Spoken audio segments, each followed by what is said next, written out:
156 pemburu pusaran air abadi. Aneh, mereka seakan lenyap begitu saja. Izrod dan kelompoknya saat ini sedang berjalan di jalan pegunungan yang berkelok-kelok. Hingga beberapa saat yang lalu, Izrod masih bisa merasakan banyaknya kehadiran yang mengamatinya dan kelompoknya dari jarak yang aman. Akan tetapi, tak lama setelah memulai perjalanan mereka mendaki gunung, tak hanya sosok-sosok di belakang mereka yang menghilang, melainkan juga sosok-sosok yang ada di depan sebelum mereka memulai pendakian. Hal yang paling tidak biasa tentang gunung itu adalah tingkat ketenangannya. Ketika mereka pertama kali melangkah ke jalan setapak gunung, semua orang memperhatikan bahwa badai salju tampak berputar-putar di sekitar gunung itu sendiri. Dengan kata lain, seolah-olah seluruh gunung dikelilingi oleh bola tak terlihat yang melindunginya dari badai salju. Namun, yang paling mengganggu Izrod adalah tingkat keheningan di sekitarnya. Selain gerakan kelompoknya sendiri, Izrod tidak merasakan suara atau gerakan lain. Hal ini sangat tidak biasa mengingat tingkat persepsinya saat ini. Kompas isolasi di tangannya terus menuntun Izrod dan kelompoknya mendaki gunung. Namun, tiba-tiba, kompas isolasi menunjuk ke bawah ke arah salju di bawah kaki mereka. Izrod menghentikan langkahnya dan dengan hati-hati mengamati salju di bawah kakinya dan area di sekitarnya. Namun, dia mengerutkan kening dalam hati ketika salju itu tidak ditemukan. Kompas isolasi memberi instruksi kepada mereka untuk turun, tetapi saat ia mencoba berjalan kembali dari tempat mereka awalnya datang, benda itu mengarahkan mereka kembali ke lokasi sebelumnya. "Ada apa?" tanya Luna saat melihat Izrod terus bergerak maju mundur. Izrod berjalan kembali ke titik di mana kompas isolasi menunjuk ke bawah sambil berkata, "Kompas isolasi menunjuk ke bawah dari sini, namun, dilihat dari posisi kita saat ini dan kurangnya sarana untuk melakukan perjalanan di bawah tanah, kita tampaknya menemui jalan buntu." "Turun. Kau yakin benda itu tidak rusak?" tanya Guan Yu. "Tidak mungkin," Izrod menjawab. Meskipun Izrod tidak dapat melihat informasi apapun tentang benda itu, ia mengerti bahwa benda itu tidak mudah didapat. Biasanya, benda seperti itu tidak mudah pecah dan cukup awet dan tahan lama. Meskipun bukan tidak mungkin, sangat tidak mungkin mereka diberi barang yang rusak melalui suara tersebut. Dari dugaanku, ada dua kemungkinan. Satu, kita sudah sampai di tempat tujuan tetapi masih belum jelas bagaimana cara melanjutkannya. Kemungkinan lainnya, kompas isolasi benar-benar rusak. Lagi pula, tampaknya kondisinya tidak dalam kondisi terbaik, kata Ziyi. Dia kemudian melanjutkan, juga, kita masih belum yakin bagaimana segala sesuatunya bekerja di dalam pusaran air abadi. Mungkin saja ada kekuatan tak dikenal di balik kerusakan yang tidak kita ketahui keberadaannya. Pada akhirnya, tempat ini masih merupakan bagian dari alam dogma yang kacau. Semua orang yakin bahwa apa yang dikatakan Ziyi masuk akal. Masih banyak variabel yang tidak diketahui yang tidak mereka ketahui tentang pusaran air abadi. Namun, semua ini tidak mengubah fakta bahwa mereka saat ini berada di jalan buntu. Jika memang ada sesuatu di atmosfer, itu bukanlah sesuatu yang bisa dilihat oleh mata sihirku. Aku sarankan agar kita, saat Valentine berbicara, Izrod tiba-tiba berlari ke arahnya dan mengayunkan pedang petirnya ke arah Valentine. Hal ini membuat Valentine dan yang lainnya terkejut karena mereka terkejut oleh serangan tiba-tiba Izrod. Serangan itu terjadi terlalu cepat sehingga Valentine tidak dapat menanggapinya dan hanya bisa mengangkat tangannya untuk mencoba menangkis serangan itu. Akan tetapi, pedang petir milik Izrod melesat melewati Valentine dan nyaris mengenainya. Denting, suara sesuatu yang terbuat dari logam menabrak pedang Izrod terdengar dari belakang Valentine. Izrod tidak membuang waktu dan langsung berlari ke arah belakang Valentine dari mana benda itu berasal, namun, tidak ada apapun atau siapapun di sana. Akan lebih baik jika kita memberitahu sedikit tentang hal itu lain kali, kau tahu.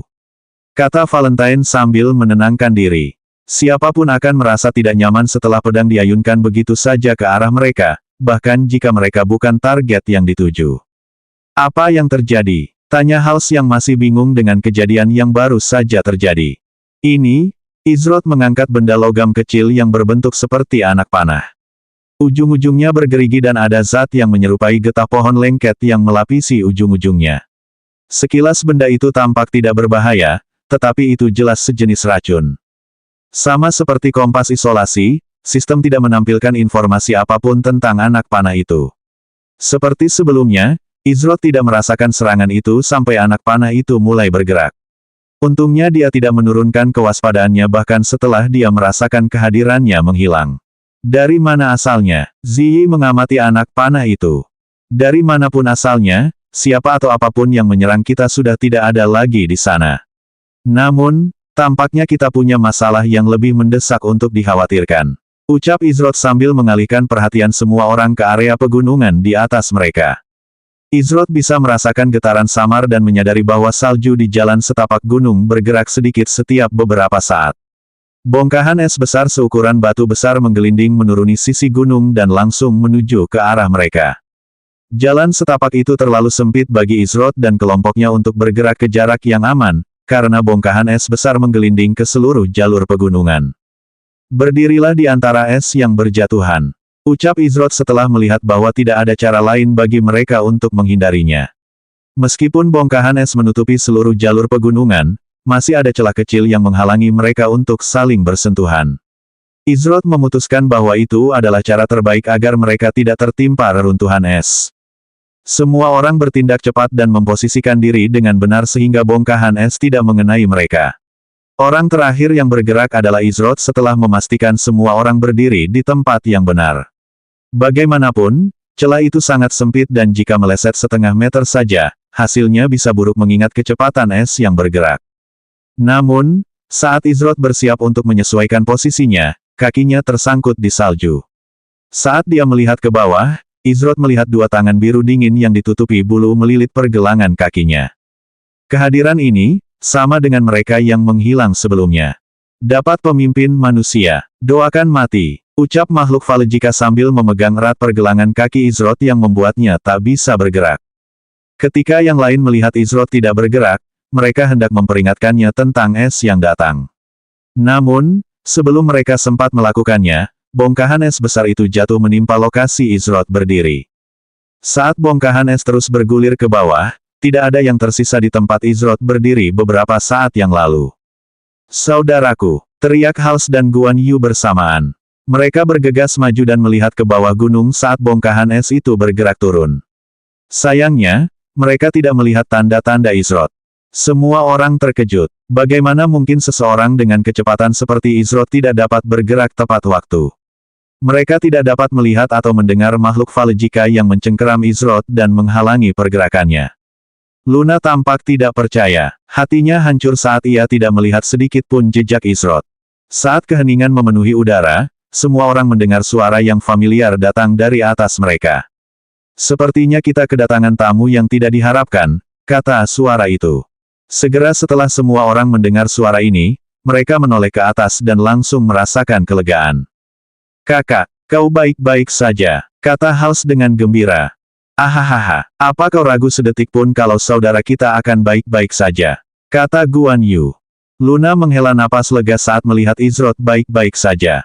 Namun, ia segera merasa perasaan itu aneh dan asing baginya. Ia membeku saat yakin bahwa Izrod mungkin telah mengalami penghapusan eksistensi. Satu-satunya hal yang terlintas dalam benaknya saat itu adalah apakah Izrod akan menyalahkan mereka dan tidak ingin berbicara lagi. Luna terkejut oleh kenyataan bahwa ada pikiran egois yang terlintas di benaknya yang belum pernah dia alami sebelumnya. Karena itu, dia tidak tahu bagaimana perasaannya tentang hal itu. Saat itu, pedang petir Izrod tertusuk ke sisi gunung saat ia memegang gagangnya. Beberapa saat sebelum es mencapai dirinya, Izrod menggunakan gigitan ular dengan kaki yang dipegang makhluk Valejika untuk melepaskan diri dari cengkeramannya.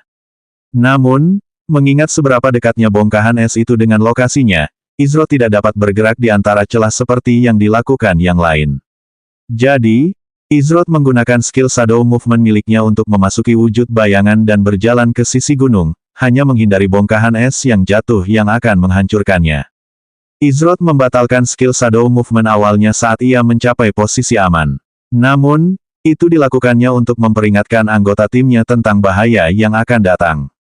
Ziyi, yang juga merasa lega melihat Izrod tidak terluka, menangkap kata-kata yang diucapkan Izrod. Ada tamu yang tidak diundang. Tidak perlu seorang jenius untuk menghubungkan titik-titik itu. Anak panah itu diarahkan ke mereka, kehadiran yang sebelumnya menghilang, dan sekarang bongkahan es besar jatuh ke arah mereka. Jelas bahwa seseorang atau sesuatu tidak menginginkan mereka berhasil. Hati-hati semuanya, mungkin masih ada di sekitar kita. Ziyi memperingatkan. Apa yang mungkin masih ada di sekitar kita? Tanya Guan Yu. Namun tepat setelah kata-kata itu keluar dari mulutnya, dia merasakan kedua kakinya dicengkeram dan ditarik ke dalam salju. Seolah-olah dia berada di semacam pasir hisap. Yang ini juga kuat, harus berharap mati. Pemimpinnya selamat. Selamat. Salah satu Valejika yang memegang salah satu kaki Guan Yu berkata. Kali ini semua orang dapat melihat dengan jelas makhluk biru es dengan bulu putih dan mata hitam seperti manik-manik. Salah satu makhluk memegang belati di tangannya dan menggunakannya untuk menusuk kaki Guan Yu. -256. Peringatan pertempuran, pemain Guan Yu telah terkena racun Valejika selama 20 detik. -250. -250. Kau nyahlah.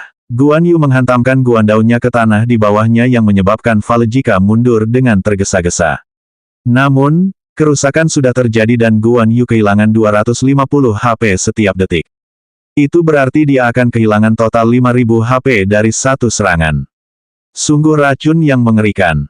Namun untungnya, Luna mampu mengimbangi kerusakan tersebut saat dia menggunakan Healing Essence dan Cure yang tepat waktu untuk melawan efek racun Valejika. Izroth mencabut pedang petirnya dari sisi gunung dan meluncur turun untuk bertemu kembali dengan yang lainnya. Apa-apaan benda-benda itu? Kata Guan Yu dengan nada sedikit frustrasi. Dia tidak berhasil melihat atau merasakannya saat benda-benda itu begitu dekat dengannya. Racun, serangan mendadak, jebakan, dan mencoba melenyapkan yang terkuat di kelompok terlebih dahulu. Dari taktik dan tindakan mereka saja, dapat dipastikan bahwa mereka adalah tipe pemburu. Ziyi menyimpulkan. Pemburu, maksudmu kita diburu seperti binatang buas. Kata Hals dengan marah. Suara itu gagal memperingatkan mereka tentang pemburu di dalam pusaran air abadi. Bahkan, mungkin saja suara itu adalah orang yang mengendalikan mereka sejak awal. Terkadang, kemalangan membawa serta anugerah. Itu seharusnya ada di sekitar sini. Izroth berkata saat dia menyadari sesuatu saat dia masih dalam wujud bayangannya beberapa detik yang lalu. Dia berjalan beberapa langkah dan menusukkan pedang petirnya ke tanah. Beberapa saat kemudian, sebuah lubang muncul di sisi gunung yang mengarah ke bawah. Namun, orang tidak dapat melihat dasarnya. Saat ini, kami tidak punya cara untuk melacak pergerakan makhluk apapun itu. Terlalu berisiko untuk tetap berada di tempat terbuka. Kompas isolasi juga mengarahkan kami ke bawah, jelas Izroth. Namun, satu hal masih terus mengganggunya. Aneh, mengapa lubang ini tidak ada di sini sebelumnya? 157 asal mula kompas isolasi dan pusaran air abadi. Izroth dan kelompoknya melangkah ke dalam lubang dan langsung ditarik oleh kekuatan yang dahsyat. Sebelum mereka menyadarinya, Izroth dan kelompoknya telah tiba di sebuah ruangan luas yang semuanya terbuat dari es. Lapisan salju tipis menutupi lantai di bawah mereka. Kurasa aku tidak akan pernah terbiasa dengan perasaan ini, kata Hals sambil menghela napas. Sepertinya tempat ini suka menyeret kita kemanapun kita pergi. Valentine berkata sambil mengagumi patung-patung es. Patung yang paling mengesankan adalah patung wanita tanpa wajah yang memancarkan aura alami otoritas dan keilahian. Seolah-olah dia adalah ratu es yang dingin dari sebuah kerajaan besar. Saat semua orang melihat patung-patung es itu, Izroth fokus pada kompas isolasi di tangannya. Saat itu, kompas itu menunjuk langsung ke patung yang berdiri gagah di tengah ruangan. Itu adalah patung es wanita tanpa wajah. Berlutut di hadapan wanita itu adalah patung es seorang pria yang sangat muda dan tampan. Kedua patung es itu sangat detail dan tampak nyata. Dari sikap pria itu, orang bisa tahu bahwa dia sangat menghormati wanita itu. Namun, ada semacam kebencian terhadap diri sendiri yang bercampur aduk dalam ekspresi wajah pria itu. Patung-patung es yang indah sekali. Ziyi tak kuasa menahan diri untuk tidak mendesak kagum saat melihat patung-patung es wanita tanpa wajah dan pria tampan itu. Ada satu ciri khusus yang dimiliki kedua patung es itu yang saat ini jarang terjadi di RML. Mereka berdua adalah anggota ras Trepasia. Baik wanita tanpa wajah maupun pria tampan itu memiliki ciri khas telinga panjang yang hanya dimiliki oleh ras Trepasia. Sejauh ini, Izroth hanya pernah melihat satu anggota ras Trepasia di RML, yaitu NPC yang ditemuinya di dalam rumah lelang Amaharpe. Tempat apa ini? Tanya Hals sambil mengamati ruangan yang luas itu. Kelihatannya seperti semacam museum seni. Namun, mengingat lokasi kita saat ini, menurutku teori itu tidak masuk akal. Jawab Ziyi. Patung-patung es itu tampak begitu nyata. Hampir tampak seolah-olah mereka membeku di tempatnya berdiri, kata Luna. Yang lain setuju dengan pernyataan itu. Bahkan, jika wanita itu tidak berwajah, mereka pasti akan percaya bahwa itu benar. Kemana kita pergi dari sini? Tanya Valentine. Pertanyaan bagus yang belum kutemukan jawabannya. Izrod menjawab sambil mendekati patung es wanita tanpa wajah itu. Ketika dia berada sekitar 10 meter dari tujuannya, kompas isolasi menghilang dari tangannya. Namun, kompas isolasi tidak pergi terlalu jauh. Di hadapan wanita tanpa wajah itu, ada kompas isolasi yang dipegang Izrod beberapa saat yang lalu. Seolah-olah itu menjawab panggilan patung es. Sebelum ada yang bisa bereaksi terhadap fakta bahwa kompas isolasi telah diambil dari mereka, 3 Valejika tiba-tiba muncul dari lapisan salju tipis di bawah kaki Ziyi. 2 dari mereka mencengkeram kakinya dengan erat sementara yang lain memegang belati tajam yang dilapisi racun Valejika di tangannya. Ziyi terkejut karena insting utamanya menyuruhnya menghindari serangan itu, namun, dia tidak dapat bergerak berkat 2 Valejika. Berharap mati, teriak Valejika dengan belati tajam di tangannya. Namun, tepat saat belatinya hendak mencapai Ziyi, gelombang kekuatan yang luar biasa muncul di hadapan kelompok Valejika dan membuat mereka terlempar mundur. 2 Valejika yang setengah jalan di dalam tanah terdorong ke atas tanah dan melesat melintasi ruangan bersama dengan Valejika ketiga saat mereka menghantam dinding yang terbuat dari es padat. Kekuatannya begitu besar sehingga meninggalkan jejak tubuh mereka di dalam es saat mereka berjuang untuk bergerak. Makhluk-makhluk keji, kotor, dan korup dari pusaran abadi. Beraninya kau menodai kehadiran permaisuri dengan keberadaanmu yang terkutuk. Sebuah suara bergema seperti gemuruh guntur di seluruh ruangan yang luas itu. Bahaya, manusia es kuat, tidak bisa mengharapkan kematian. Salah satu Valejika berkata karena usaha mereka untuk melarikan diri sia-sia. Sementara semua orang tercengang oleh kemunculan Valejika yang menyerang Ziyi, mereka bahkan lebih terkejut lagi ketika mendengar suara yang tidak dikenal. Itu bukanlah suara yang sama dengan suara entitas yang memberi mereka kompas isolasi. Suara ini dipenuhi dengan kebencian dan kemarahan yang tak terukur. Sebelum Izrod dan kelompoknya menyadarinya, pria tampan yang dulunya adalah patung es, kini berdiri di hadapan mereka. Pria itu tinggi dan kurus dengan kulit putih bersih, rambut perak panjang, dan mata berwarna safir yang tajam. Dia mengenakan pakaian putih bersih di atas kulit perak dengan tanda-tanda berwarna safir yang jelas tertanam di dalamnya. Sungguh tingkat sihir yang menakutkan yang dilepaskannya. Valentine bergumam pada dirinya sendiri. Meskipun tampaknya bukan jurang tanpa dasar seperti milik Zendai Proximus, namun terasa lebih alami dan liar. Pergi, suara laki-laki Trepasia bergema di seluruh ruangan yang luas itu, disertai dengan kekuatan dahsyat yang menghantam ketiga Valejika dan menyebabkan mereka menghilang ke dalam kehampaan. Hanya dengan suaranya saja, dia mampu melenyapkan 3 Valejika tanpa mengangkat satu jari pun dalam prosesnya. Valentine terlonjak ke kondisi linglung saat kekuatan yang luar biasa itu melewatinya. Dia berdiri di sana tak bergerak dengan mata terbelalak. Pusaran air terkutuk. Makhluk-makhluk kecil itu lemah tapi kekal di dalam pusaran air. Kata lelaki Trepasia itu sambil mengalihkan pandangannya ke arah Izrod dan kelompoknya. Sebutkan tujuanmu di sini. Kau mengganggu seluruh permaisuri dengan kehadiranmu. Pria Trepasia itu berkata tanpa menahan diri. Namun, karena Izrod dan kelompoknya tampaknya tidak terkait dengan pusaran air abadi, mereka tidak segera mengambil tindakan terhadap mereka. Apa yang kau lakukan pada penyihir aneh kami? Kata Ziyi sambil menunjuk ke arah Valentine yang berdiri tak bergerak. Tidak peduli apa yang dia lakukan untuk mencoba menyadarkannya, dia tetap tidak responsif. Lelaki Trepasia itu melirik ke arah Valentine dan memperhatikan mata yang dimilikinya. Seorang anak yang sedang bermain dengan mata sihir. Temanmu akan segera kembali normal. Dia masih memproses sejumlah besar rangkaian sihir yang disebabkan oleh sihirku.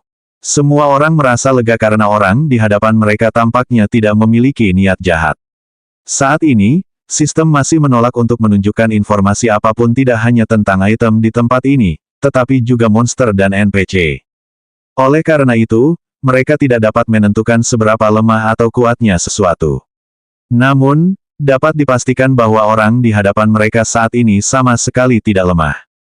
Sekarang nyatakan tujuanmu atau, aku, Zelfirion, akan dipaksa bersikap tidak sopan dan memintamu meninggalkan tempat ini sekarang juga.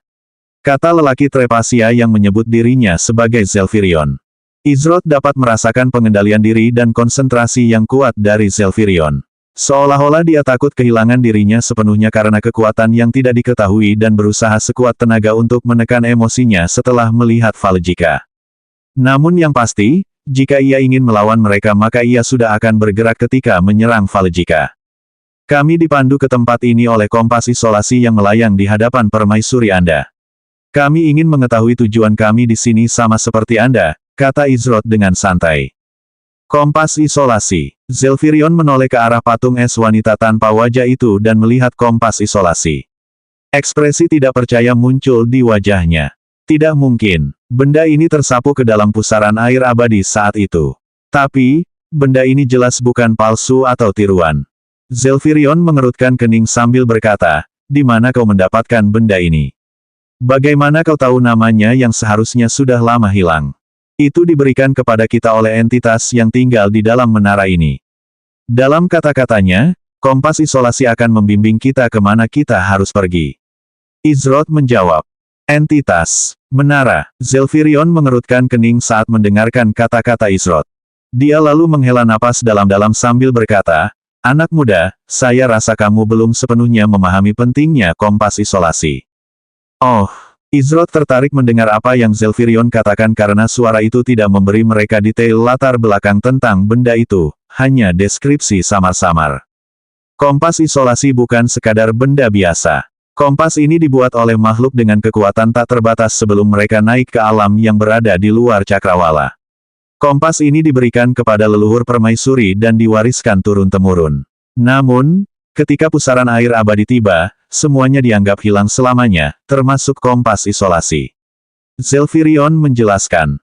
Apa itu pusaran air abadi? Tanya Ziyi. Ia sudah sering mendengar istilah itu sejak mereka tiba di lantai 2, tetapi sepertinya istilah itu lebih dari sekadar nama wilayah tempat mereka berada saat ini. Ekspresi kebencian terhadap diri sendiri sekali lagi muncul di wajah Zelfirion. Biasanya, ini bukan cerita yang akan kuceritakan. Namun, kau telah mengembalikan kompas isolasi kepada permaisuri dan untuk itu, aku berterima kasih padamu. Zelfirion berkata dengan tulus.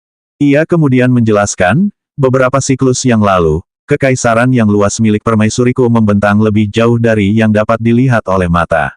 Itu adalah masa damai ketika terdapat keseimbangan kekuatan yang sempurna di dunia. Kedamaian itu tampaknya abadi, hingga munculnya pusaran air abadi.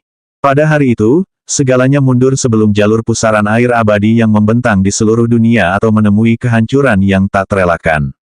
Ketika semuanya tampak tanpa harapan, permaisuriku membuat pilihan. Saat Zelfirion berbicara, ekspresi kesakitan muncul di wajahnya. Demi melindungi rakyat kekaisaran dan seluruh dunia, sang permaisuri mengorbankan dirinya untuk meredakan pusaran abadi. Namun, itu tidak terjadi sebelum pusaran itu merampas segalanya dari sang permaisuri, bahkan keberadaannya bagi rakyatnya. Kata Zelfirion sambil menatap wanita tanpa wajah itu. Hanya aku yang mengingatnya. Hanya aku yang memegang erat sehelai benang sang ratu dan menegaskan keberadaannya di dunia ini.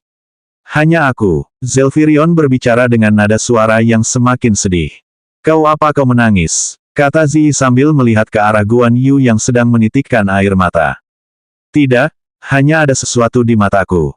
Sungguh pria sejati. Kata Guan Yu sambil menyeka air matanya. Ia mengagumi Zelfirion yang tampaknya mengorbankan segalanya demi mempertahankan sebagian kecil dari orang yang ia sayangi. Namun, terlebih lagi kepada wanita yang jelas-jelas sangat ia sayangi. Sebuah kekaisaran yang jatuh. Izroth teringat beberapa kejadian yang terjadi selama ia berada di Seven Realms. Kecuali seseorang memiliki kekuatan absolut yang melampaui segalanya, mereka akan selalu bergantung pada takdir. Namun, kejadian seperti itu sudah lama berlalu. Karena kamu telah melakukan perjalanan ke sini, perjalanan ini hanya bisa bermakna. Zelfirion melambaikan tangannya saat sebuah bros cantik muncul di hadapan Izroth bersama dengan kompas isolasi. Bros itu dulunya milik sang permaisuri. Hanya mereka yang memiliki garis keturunan bangsawan Trepasia yang dapat mengungkap misteri yang terkandung di dalamnya. Tidak harus hari ini, atau besok, tetapi suatu hari nanti aku memintamu untuk menemukan wanita yang memiliki garis keturunan bangsawan yang sama dengan sang permaisuri. Kompas isolasi akan membimbingmu, kata Zelfirion. Nama misi, garis keturunan kerajaan. Level yang direkomendasikan, tidak ada. Ukuran pesta yang direkomendasikan, tidak ada. Peringkat misi, D. Tujuan pencarian, temukan anggota ras Trepasia yang memiliki garis keturunan kerajaan yang sama dengan permaisuri dari kekaisaran yang hilang dan berikan mereka bros permaisuri. Batas waktu, tidak ada. 0/1 berikan bros permaisuri kepada anggota ras Trepasia yang memiliki garis keturunan kerajaan. Hadiah. Tanda hubung tanda tanya tanda tanya tanda tanya. Catatan khusus, kues ini dapat dibagikan dengan maksimal 5 pemain lainnya. Izroth tidak melihat alasan untuk menolak Zelfirion. Lagi pula, kues tersebut tidak memiliki batas waktu. Meskipun hanya kues tingkat D, hadiahnya disembunyikan yang biasanya menunjukkan sesuatu yang berpotensi baik. Semua orang di dalam kelompok itu juga menerima misi yang sama dengan Izroth. Saya terima, kata Izroth. Salah satu alasan dia menerima misi itu adalah karena ingin mengetahui lebih banyak tentang ras Trepasia yang tampaknya sangat langka di RML. Bagus sekali. Aku sangat berterima kasih padamu. Zelfirion mengulurkan tangannya saat aliran sihir melesat ke arah Valentine dan menyadarkannya dari kondisi seperti kesurupan. Aku akan mengirimmu lebih dekat ke tempat kompas isolasi saat ini menuntunmu, kata Zelfirion. Namun, setelah dia merenung sebentar, dia tampak memiliki pandangan yang jelas di matanya. Sayang sekali hanya satu dari kalian yang cocok. Tapi, anggap saja ini sebagai hadiah perpisahan dan bukti ketulusanku, ucap Zelfirion saat setetes kecil cairan hijau murni perlahan mengalir ke arah Luna dan menetes ke dahinya. Setelah tetesan cairan hijau itu masuk ke dahi Luna, Zelfirion tampak langsung kelelahan. Semoga kau menemukan apa yang kau cari, ucap Zelfirion sebelum menepukkan kedua tangannya yang menyebabkan Izroth dan kelompoknya menghilang. Ia kemudian menatap patung es wanita tanpa wajah itu sekali lagi sebelum kembali berlutut dan berubah kembali menjadi patung es. Kecuali kali ini, ada ekspresi harapan di wajahnya. 158 kejutan tak terduga. Zelfirion mengangkut Izroth dan kelompoknya ke puncak gunung. Yang menanti mereka di puncak adalah awan hitam dan abu-abu kecil dengan kilatan petir ungu yang berderak di seluruh strukturnya. Awan itu tidak lebih besar dari 30 cm, tetapi melepaskan energi berbahaya. Valentine menggelengkan kepalanya sambil berusaha mendapatkan kembali fokusnya. Beban berlebih yang disebabkan oleh banyaknya rangkaian sihir yang terkandung dalam sihir suara Zelfirion terlalu berat untuk diproses oleh mata sihirnya. Jika bukan karena bantuan Zelfirion, maka dia mungkin membutuhkan setidaknya 15 hingga 20 menit lagi untuk memproses semuanya. Namun, pengalaman itu sendiri luar biasa dan Valentine kini memiliki pemahaman yang jauh lebih mendalam tentang rangkaian sihir berkat Zelfirion. Itu adalah keuntungan yang tak terduga. Tetapi, yang paling mengejutkan semua orang bukanlah awan kecil di puncak gunung atau keuntungan Valentine, melainkan apa yang terjadi pada Luna. Luna mengalami transformasi yang mencengangkan.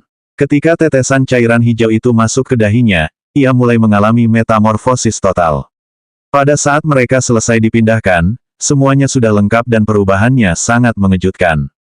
Luna kini memiliki telinga yang sedikit lebih panjang dan runcing, dan matanya kini berwarna safir tua. Ada juga aura samar yang bersinar di sekelilingnya yang sulit untuk diperhatikan kecuali jika Anda memfokuskan diri padanya, tetapi aura itu membuatnya tampak hampir abadi dan penuh dengan energi yang bergetar. Di dahinya terdapat simbol yang tampak kuno dan tidak dikenal, tercetak di tempat cairan hijau itu menyentuhnya. Simbol ini segera menghilang seolah-olah juga terbenam di dahinya. Luna telah berubah menjadi anggota ras Trepasia dengan garis keturunan yang kuat. Meskipun jelas tidak dapat dibandingkan dengan garis keturunan Zelfirion, itu jelas lebih unggul dari anggota ras Trepasia pada umumnya. Ini adalah hadiah perpisahan yang diberikan Zelfirion kepada mereka sebagai tanda ketulusannya. Ziyi menatap Luna dengan ekspresi tidak percaya di wajahnya. Luar biasa, ini seharusnya menjadi perubahan ras pertama yang diketahui di seluruh RML. Untuk membuat semuanya lebih menarik, Ini adalah anggota ras Trepasia. Aku telah membaca beberapa cerita dan legenda tentang manusia yang diberi kekuatan ras lain. Dia kemudian melanjutkan, sejauh pengetahuan saya, sudah lebih dari 1000 tahun sejak terakhir kali ada orang yang mengalami perubahan ras Trepasia. Tentu saja, mungkin ada lebih banyak kasus yang tidak diketahui, tetapi pengetahuan Ziyi saat ini terbatas karena aksesnya. Alasan Ziyi ingin menyelesaikan misi ini bukan hanya karena hadiahnya, tetapi juga karena kesempatan untuk mendapatkan akses ke perpustakaan Istana Amaharpe. Jika dia bisa melakukannya, maka pengetahuannya tentang dunia ini akan meningkat ke tingkat yang sama sekali baru. Kak Luna, kau bagaikan peri dari buku cerita. Komentar Guan Yu dengan nada takjub. Izroth menatap Luna dan mengamatinya dari ujung kepala sampai ujung kaki. Hal ini membuat pipi Luna memerah karena tatapan Izroth. Beberapa saat kemudian, Izroth menganggukkan kepalanya. Benar-benar manfaat yang luar biasa. Pasti cocok untukmu. Tentu saja, Izroth mengacu pada manfaat yang mungkin diterima seseorang setelah menjadi Trepasia. Bagaimanapun, sudah menjadi pengetahuan umum bahwa anggota ras Trepasia memiliki keunggulan besar dibandingkan ras lain dalam hal sihir. Valentine masih agak bingung dengan situasi saat ini, tetapi dia mengerti bahwa ada sesuatu yang terjadi yang memungkinkan Luna memperoleh sesuatu yang menakjubkan. Apa sebenarnya yang terjadi? Tanya Valentine penasaran. Luna menjelaskan detail mengenai transformasinya. Salah satu hal yang paling penting adalah bahwa ia menerima hadiah dari sistem karena menjadi pemain pertama yang menjalani metamorfosis ras. Saat itu, ia benar-benar satu-satunya pemain di RML yang bukan manusia. Aku penasaran apa maksud Zelfirion saat dia bilang hanya kalian yang cocok. Kata Ziyi sambil mengernyitkan alisnya. Dia tidak diragukan lagi senang untuk Luna, tetapi dia tahu ada satu lagi keahlian khusus dari ras Trepasia selain sihir, yaitu memanah. Jadi, dia tidak bisa menahan rasa sedikit kecewa karena dia tidak cocok. Valentine, yang mungkin dianggap sebagai orang yang paling tertekan karena tidak memperoleh transformasi, sebenarnya lebih ingin tahu tentang hal itu daripada menyesal karena tidak memperolehnya. Setelah melihat kebingungan semua orang dan tatapan aneh yang mereka berikan kepadanya seolah-olah mereka menduga akan terjadi semacam amukan, dia menjelaskan bahwa karena sifat unik kelasnya, bahkan jika dia ingin menjadi Trepasia, itu mungkin tidak bijaksana. Beberapa saat kemudian setelah semua orang selesai berdiskusi, mereka semua mengalihkan perhatian ke awan hitam dan abu-abu kecil di tengah puncak gunung.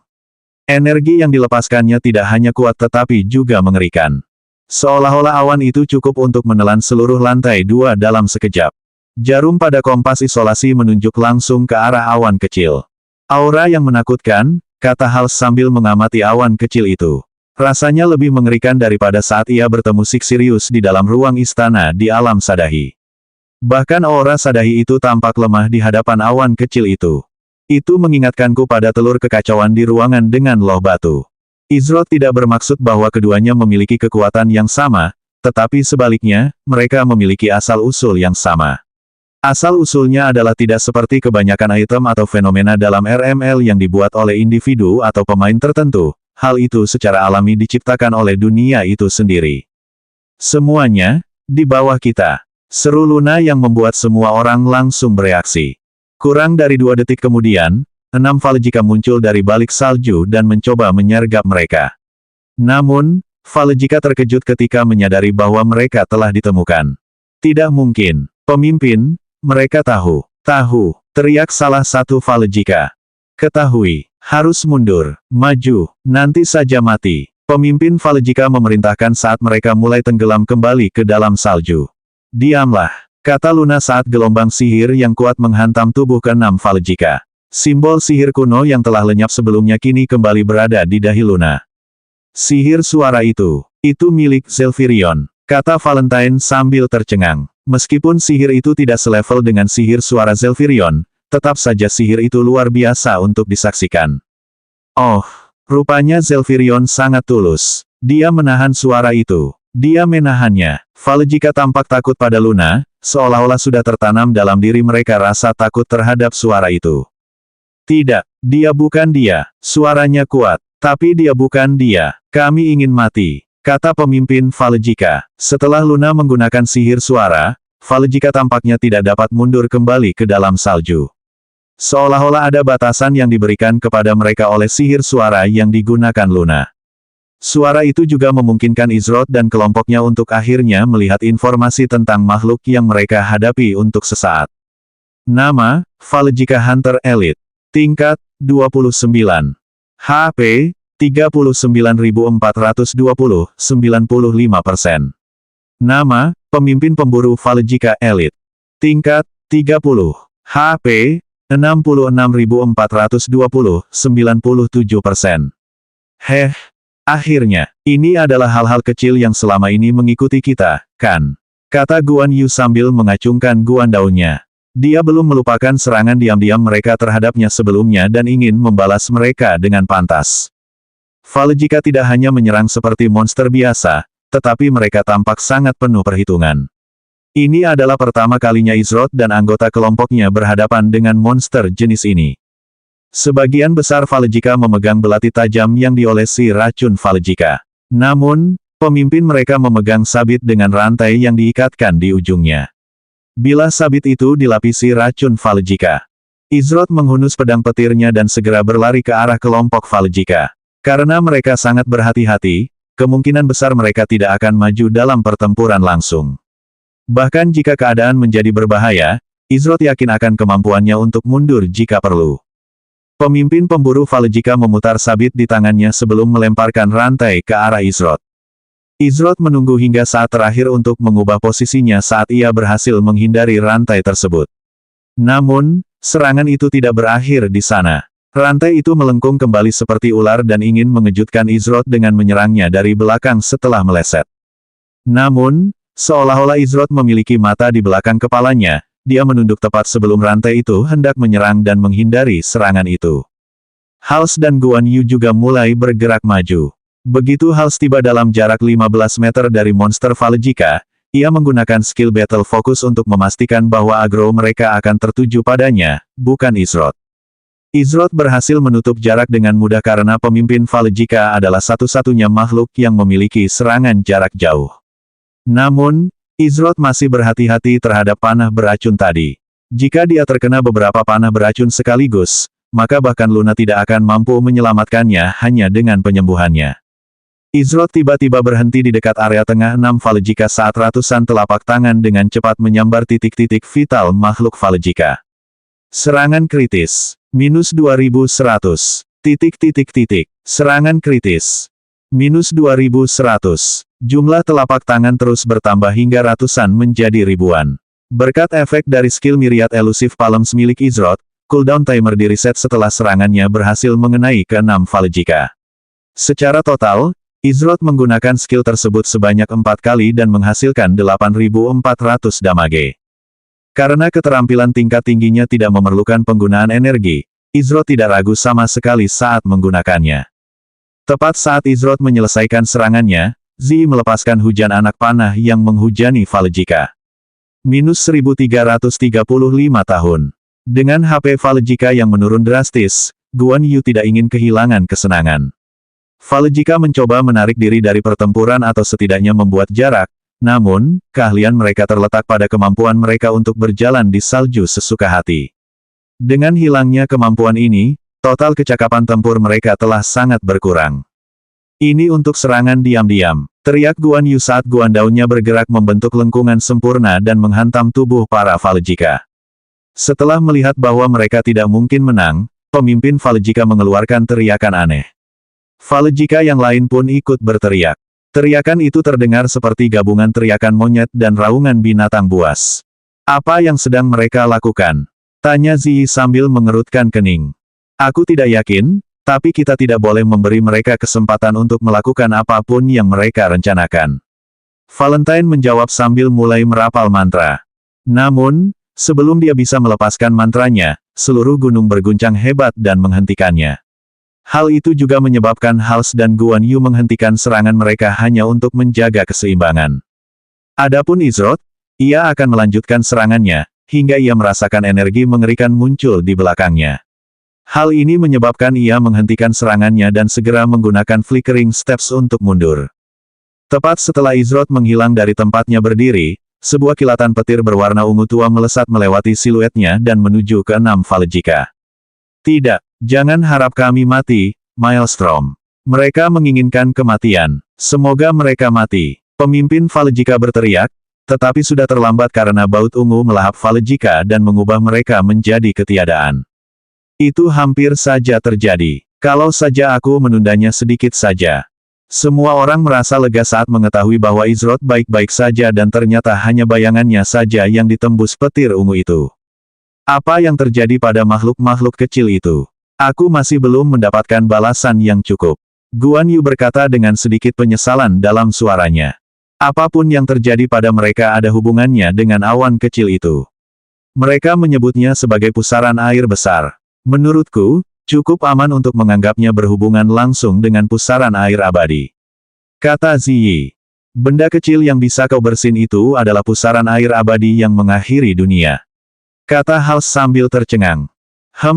Dari apa yang kulihat dan kudengar, mungkin saja ini bukan pusaran air abadi yang sebenarnya, melainkan hanya pecahan kecil.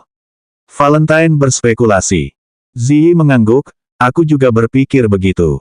Meskipun ini hanya sebuah fragmen, aku hanya bisa membayangkan seberapa kuat pusaran air abadi itu. Namun yang tidak bisa kupahami adalah mengapa pusaran air abadi itu bisa melukai makhluk-makhluk yang tampaknya diciptakannya. Zelfirion menyebut Valejika sebagai makhluk jahat dari Maelstrom, jadi Valejika dan Maelstrom jelas-jelas memiliki hubungan. Saat semua orang berbicara satu sama lain, Izroth berbalik untuk melihat ke arah jalan setapak pegunungan yang semula akan membawa mereka ke puncak gunung jika mereka tidak diangkut oleh Zelfirion. Luna menyadari bahwa Izroth tengah memandang ke kejauhan saat mereka berbicara seolah perhatiannya tertuju pada hal lain. Sepertinya takdir terus mempertemukan jalan kita satu sama lain, Izroth. Sebuah suara terdengar dari kejauhan yang mengejutkan semua orang di sana. Ada seseorang di sini yang tahu nama Izroth dan kedengarannya seperti seorang pemain. Apakah ada orang lain yang mencoba ujian tanpa akhir itu juga? Ketika orang itu akhirnya terlihat, ia diikuti oleh satu orang lainnya. Ya, ada dua orang lainnya, tetapi salah satu dari mereka tampaknya tidak sadarkan diri dan digendong oleh pemain lainnya. Pemain yang memimpin kelompok itu adalah Aegis. Oh, Izroth merasa ada yang berbeda dengan Aegis. Kali ini dia tampak lebih serius, seolah-olah dia punya tujuan. Aku akan menjelaskannya dengan sederhana. Kalian bertiga, serahkan nyawa kalian. Ucap Aegis tanpa ragu sedikit pun. 159 konfrontasi dalam pusaran air yang tak pernah padam. Ketika semua orang mendengar kata-kata yang keluar dari mulut Aegis, mereka tercengang. Dia ingin tiga dari mereka menyerahkan hidup mereka dengan bebas. Kegilaan macam apa itu? Suasana menjadi berat karena Ziyi dan yang lainnya memiliki ekspresi muram di wajah mereka. Adapun Izroth, dia berdiri di sana dengan sikap acuh tak acuh, seolah-olah dia tidak terganggu oleh kata-kata Aegis. Saat ini, Izroth merasa bahwa bagian kecil dari pusaran air abadi itu merupakan ancaman yang lebih nyata daripada Aegis dan kelompoknya. Ada sesuatu yang mengganggunya, tetapi ia tidak dapat menjelaskannya dengan tepat. Lucu, siapa yang akan membuat kita kehilangan nyawa? Kata Guan Yu dengan nada mengejek sambil mengarahkan Guan Dao-nya ke Aegis. Lihat, tak seorang pun menyukaimu, Aegis. Bahkan orang-orang yang tidak penting sekalipun bisa memandang rendah dirimu. Cici, kata sosok berjubah yang berdiri di samping Aegis. Apakah kau ingat perjanjian kita, Ruin? Tanya Aegis sambil melirik sosok berjubah itu. Apa yang kau takutkan? Kau tidak perlu mengingatkanku, Aegis. Aku selalu menepati janjiku. Orang yang bernama Ruin berkata dengan nada serius. Seolah ada tombol yang ditekan di suatu tempat saat Ruin dengan lembut menurunkan wanita yang tak sadarkan diri itu dari pundaknya. Wanita itu berdiri, tetapi dia masih tampak tertidur lelap. Humor sepertinya bukan keahlianmu, Aegis. Namun, jika kau serius, aku harus bertanya, apakah kau menganggapku sebagai seseorang yang bisa diganggu sesuka hati? Pertemuan terakhir kita tampaknya tidak kau sadari. Izroth menyipitkan matanya saat mereka melihat Aegis dan kelompoknya. Aegis melotot ke arah Izroth sambil berkata, kau mungkin telah mendapatkan sebagian rasa hormatku, tetapi kau tidak dapat dengan jujur percaya bahwa pertempuran seperti itu dianggap serius. Karena kau telah mendapatkan sebagian rasa hormatku, aku bersedia membiarkanmu pergi dari sini tanpa mengganggu Izrod. Kau bahkan dapat membawa 2 anggota kelompokmu bersamamu. Namun, 3 dari mereka harus tetap tinggal tanpa pertanyaan. Walaupun Aegis memberikan tawaran seperti itu, dia tahu betul jawaban yang akan dia terima sebagai balasannya mengingat kepribadian Izrod.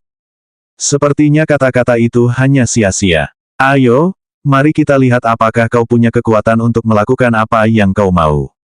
Izrod berkata sambil berdiri tegak dan mengambil posisi pedang sederhana. Tidak ada yang istimewa dari posisi pedang itu sendiri, tetapi jumlah tekanan yang dilepaskannya sangat mengerikan. Begitu ya, itu sebabnya kau membawanya. Kurasa aku harus memanfaatkan sebaik-baiknya apa yang telah kumiliki, kata Ruin sambil menatap Guan Yu dan yang lainnya. Aku akan menghadapi Aegis. Kau bisa menghadapi yang bernama Ruin dan wanita itu jika dia ikut bertarung, kata Izrod. Dia jarang punya kesempatan untuk bertarung melawan pemain lain dan jika dia melakukannya, biasanya pertarungannya akan berlangsung singkat. Terakhir kali mereka bertemu, Izrod ingin melanjutkan pertarungan melawan Aegis, tetapi dia melarikan diri menggunakan metode yang tidak diketahui. Kali ini, Izrod tidak akan membiarkannya melarikan diri dengan mudah. Guan Yu mengerutkan kening sambil berkata, tidak perlu bagi kita semua untuk bertarung. Aku bisa mengatasinya sendiri. Lagi pula, orang macam apa aku ini jika aku ikut serta dalam kerja sama melawan orang lain? Seseorang yang cerdas, komentar Ziyi. Dia kemudian melanjutkan, anggota Heaven's Law tidak boleh diremehkan.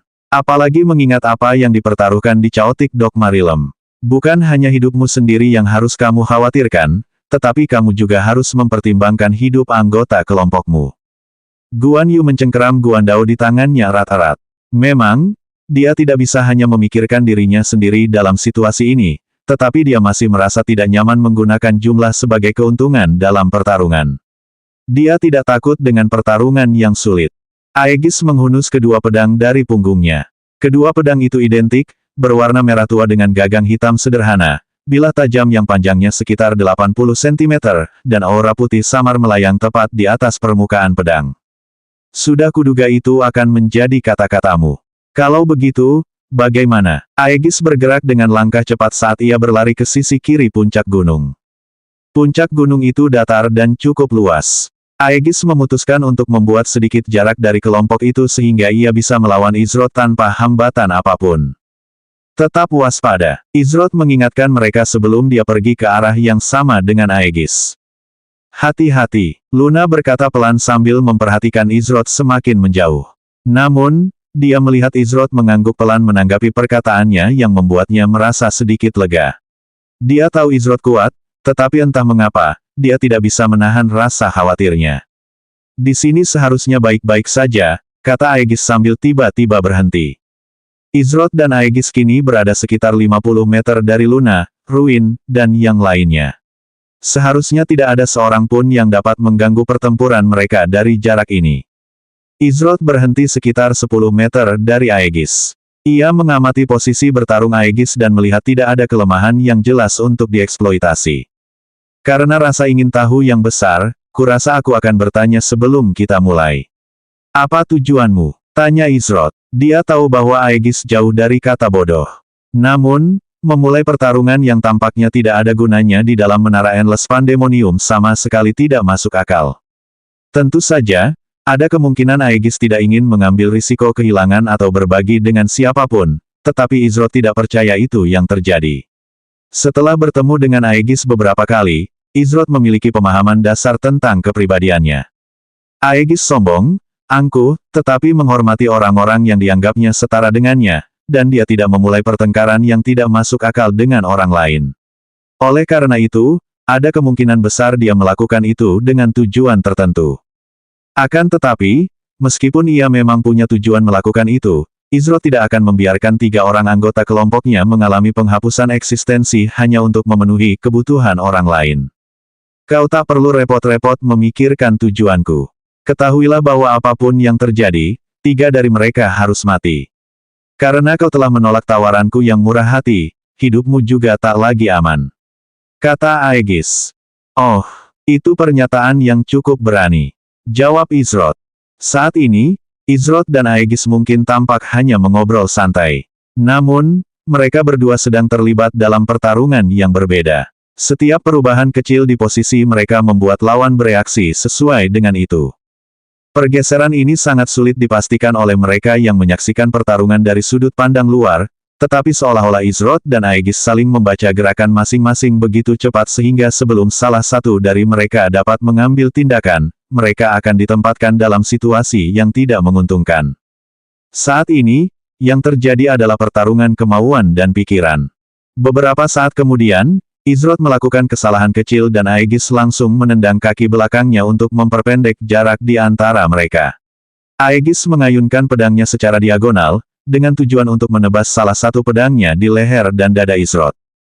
Akan tetapi, kaki Izrod tergelincir di tanah saat ia menggunakan gerak kaki yang luar biasa untuk menyesuaikan posisinya dan menghindari serangan terakhir. Aegis terkejut, namun, sebelum ia dapat melanjutkan serangan berikutnya, ia melihat kilatan cahaya yang mengarah ke arahnya. Hal ini menyebabkan ia langsung berubah ke posisi bertahan saat ia menangkis serangan yang datang. Berpegang teguh, pedang petir milik Izrod menghantam pedang kembar Aegis dengan kekuatan yang besar dan menyebabkan dia terlempar ke belakang beberapa meter akibat hantaman serangan itu. Aegis berhasil menahan diri agar tidak terpeleset lebih jauh saat menatap Izrod dengan mata lemnisketnya. Ia terlalu tergesa-gesa saat melihat Izrod melakukan kesalahan.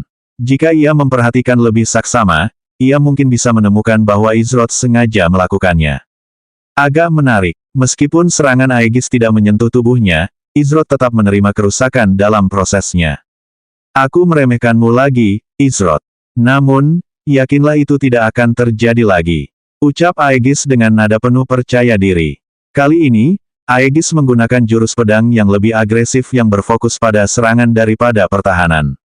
Apakah kalian akan terus bicara tanpa henti, atau kalian akan melawan? Tanya Izrod. Aegis memutuskan untuk tidak membuang-buang kata lagi setelah pernyataan itu dan melesat maju dengan kecepatan yang luar biasa.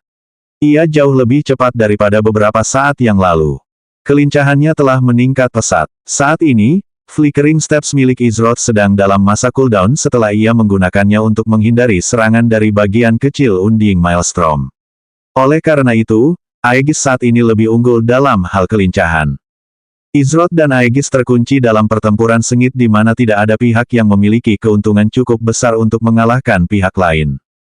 Namun, serangan Aegis menjadi semakin ganas. Ini ada hubungannya dengan Izrod yang mempertahankan ekspresi dan sikap yang begitu riang selama pertempuran mereka. Seolah-olah tidak ada tekanan apapun padanya dan dia bersikap santai.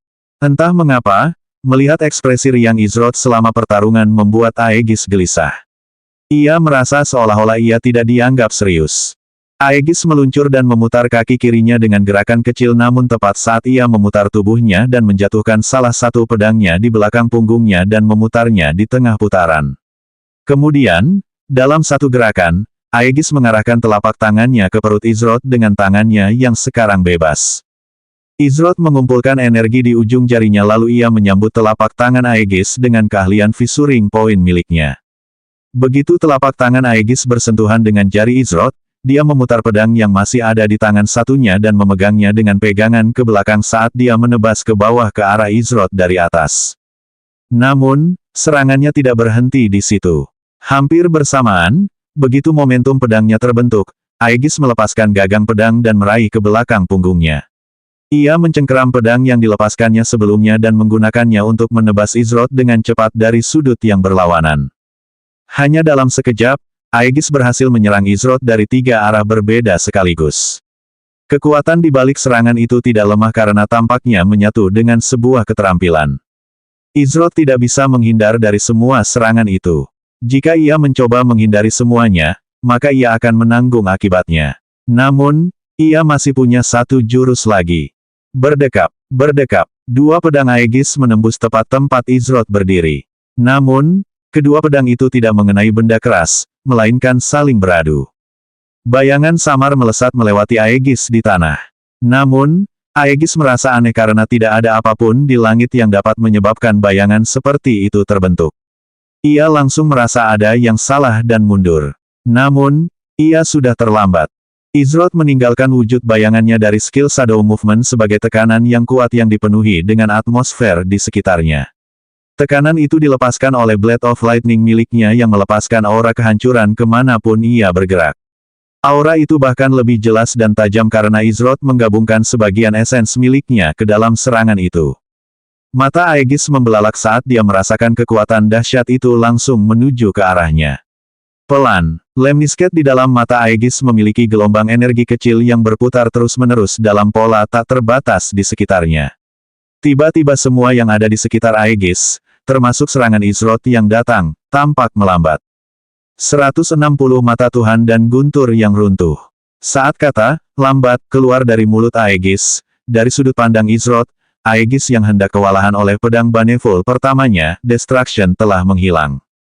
Keterampilan ini, sama seperti waktu itu. Ini adalah ketiga kalinya Izroth menyaksikan Aegis menggunakan skill itu. Awalnya, ia percaya bahwa itu adalah semacam skill teleportasi, mirip dengan yang digunakan Terminus untuk bepergian. Namun, setelah mengamatinya beberapa kali lagi, Izroth sampai pada kesimpulan yang berbeda. Telapak disonansi yang menghantam. Sebuah suara tiba-tiba terdengar dari sisi Izroth. Izroth bereaksi seketika dan tanpa ragu, ia membatalkan skill First Baneful Sword Destruction. Ia kemudian berputar cepat dan menggunakan momentum yang diberikan oleh skill Phantom Strike untuk mengubah jalur Blade of Lightning miliknya dan mencegat serangan yang datang. Ledakan. Meskipun Phantom Strike milik Izroth berhasil dihadang serangan 3 kali, ia tetap terlempar mundur beberapa meter dari kekuatan di balik Crashing Palm of Dissonance milik Aegis. Serangan telapak tangan itu jelas bukan skill biasa dan memiliki semacam kemampuan suara yang membuatnya sulit untuk dilawan. Fakta bahwa Izroth berhasil meniadakan sebagian besar kerusakan sudah mengesankan mengingat posisi yang ditempatinya. Apalagi mengingat keunggulan kelincahan Aegis saat ini. Serangan Aegis telah menyebabkan tanah 5 meter di depannya terguncang dan terbelah. Ada awan debu kecil yang terbentuk akibat serangan itu. Oh, itu pertama kalinya ada orang yang selamat dari serangan itu. Harus kuakui, jika aku bertindak sedikit lebih lambat, aku tidak yakin aku akan mampu bertahan dari seranganmu itu secara langsung. Kau terus melampaui ekspektasiku, Izroth. Kata Aegis saat energi terus berputar di sekitar pupil matanya yang lemnisket. Meskipun Aegis tampak tenang dan acuh tak acuh di luar, dia terkejut di dalam. Seharusnya mustahil bagi pikiran Izroth untuk menyadari apa yang terjadi dalam rentang waktu yang singkat itu, apalagi bereaksi. Itu tipuan yang hebat. Namun, mengapa kau tidak mencoba melakukannya lagi? Aku jamin, kau tidak akan bisa menyentuhku lagi, Aegis. Ucap Izroth sambil berdiri tegak dengan ekspresi riang di wajahnya. Saat ini, pedang petir Izroth berada di bahunya dan percikan-percikan listrik kecil terlihat semakin aktif di sekitarnya. Ia melepaskan tekanan yang sangat kuat yang seakan-akan ingin menghancurkan Aegis dan semua yang ada di sekitarnya. Meskipun hanya berlangsung selama sepersekian detik, itu sudah cukup bagi Aegis dan bahkan mereka yang berada di kejauhan untuk merasakannya. Itu membuat bulu kuduk mereka merinding. Seolah-olah setiap bagian tubuh mereka berteriak kepada mereka untuk tidak melawan binatang purba itu dan menyerah begitu saja. Ah, aku jadi sedikit terlalu bersemangat dan kehilangan kendali untuk beberapa saat. Ini pertama kalinya dalam beberapa waktu aku bisa sedikit meregangkan tubuh.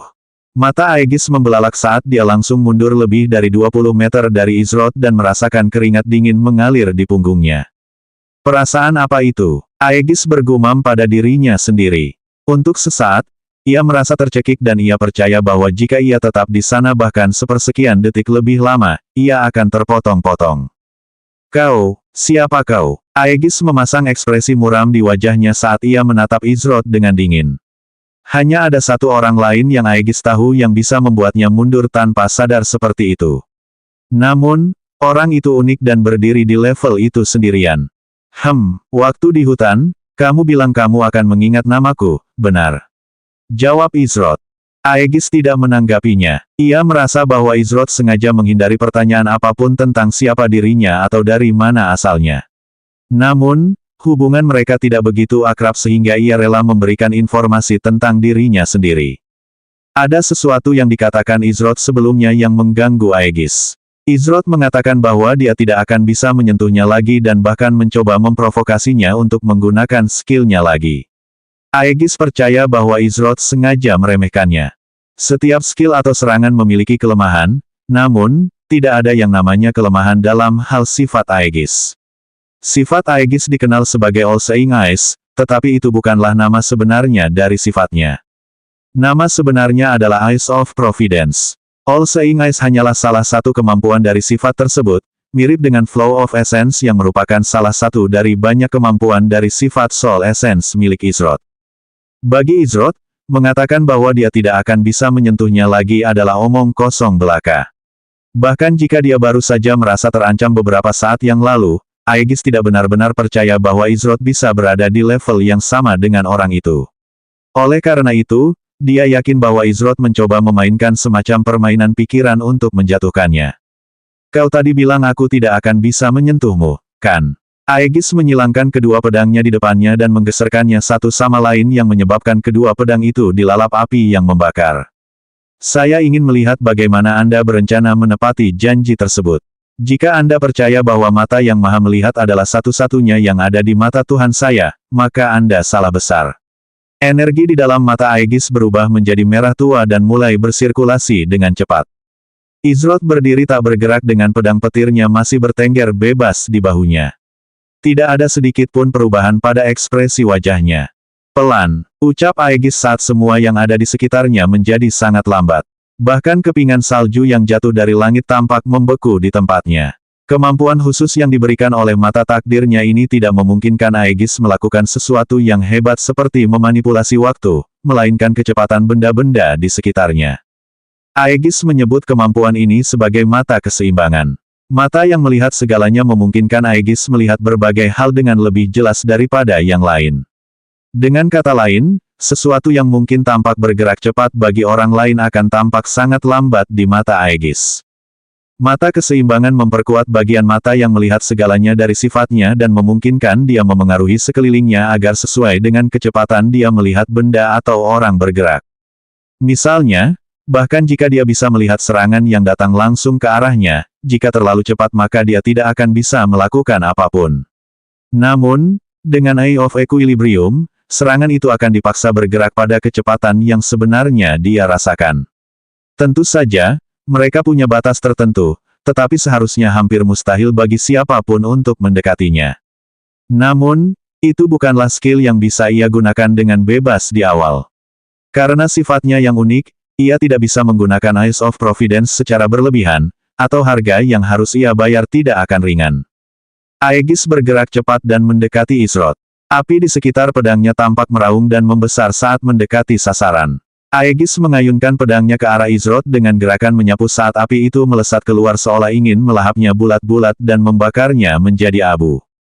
Bes, bes, suara samar terdengar di dekat telinga Aegis. Suara itu hampir terdengar seperti listrik yang berderak dan berdengung. Namun, ketika Aegis melihat seberapa dekat pedangnya untuk menyentuh Izroth, dia tahu bahwa sudah terlambat baginya untuk melakukan apapun yang akan mengubah hasil pertempuran.